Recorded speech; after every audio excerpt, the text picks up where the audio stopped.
នេះអ្នកទាំងអស់គ្នាដុំ share Wi-Fi Airlink មួយនេះគឺមួយឡាននឹងប្រើទាំងអស់តែម្ដងដូចជា Red Magic របស់ខ្ញុំនេះក៏ប្រើ Wi-Fi Airlink នេះខ្ញុំកំពុងតែលេង Witcher 3 ហើយទាំង MacBook របស់ខ្ញុំក៏ប្រើ Wi-Fi Airlink ហើយនៅលើ yes លើ smartphone របស់ខ្ញុំ stream music ហ្នឹងក៏ប្រើជួយមើល Wi-Fi Airlink ផងដែរអញ្ចឹងទូទៅយើងខ្វះអត់បានទេនៅពេលដែលយើងប្រើរស់នៅក្នុងសម័យបច្ចេកវិទ្យាហើយតែបើទៅណាអត់មានអ៊ីនធឺណិតគឺប្រកាសជាស្បៃហើយ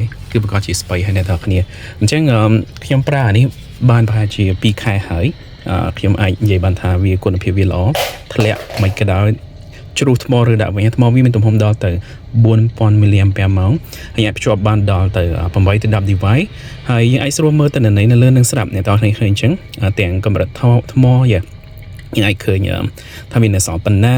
យើងអាចឃើញទាំងប្រភេទ SIM ដែលយើងបានដាក់ប្រើដូចជា Smart Cell Card ឬក៏ Smartphone នេះគឺវានឹងលោតបង្ហាញលើនឹងទាំងម៉ោងក៏ដូចជាថ្ងៃខែឆ្នាំផងដែរអញ្ចឹងលើនេះគឺយើងឃើញទាំងអស់ណាមួយយើងក៏ឃើញទាំងចំនួន device ដែលយើងបានភ្ជាប់និងឃើញទាំងឈ្មោះ Wi-Fi របស់យើងក៏ដូចជា password នៅលើនឹងស្រាប់អញ្ចឹងយើងមិនពិបាករៀវឬក៏ដាក់នៅនឹងទៅឧទាហរណ៍យើងមិនឡានប្រើទាំងអស់គ្នាជិះទៅខេត្តអីហ្នឹងយើងអាចដឹងថាអូខេណាគេចង់សួរ password Wi-Fi ហុចទៅដុំហ្នឹងមកនេះយើងឃើញទាំងឈ្មោះយើងឃើញទាំង password តែមួយ design នេះគឺធន់មាំមែនទែនអានេះគឺជា model Airlink វាប្រើសេវា 4G ល្បឿនវាដល់ទៅ150 megabits ក្នុង1 second ហើយយើងវាប្រើ USB Type C សម្រាប់សាកថ្មទៅវិញអញ្ចឹងតើណាមកណាយើងដាក់ទៅក្នុងឡានមួយទៅយើងអាច share បានទាំងអស់គ្នា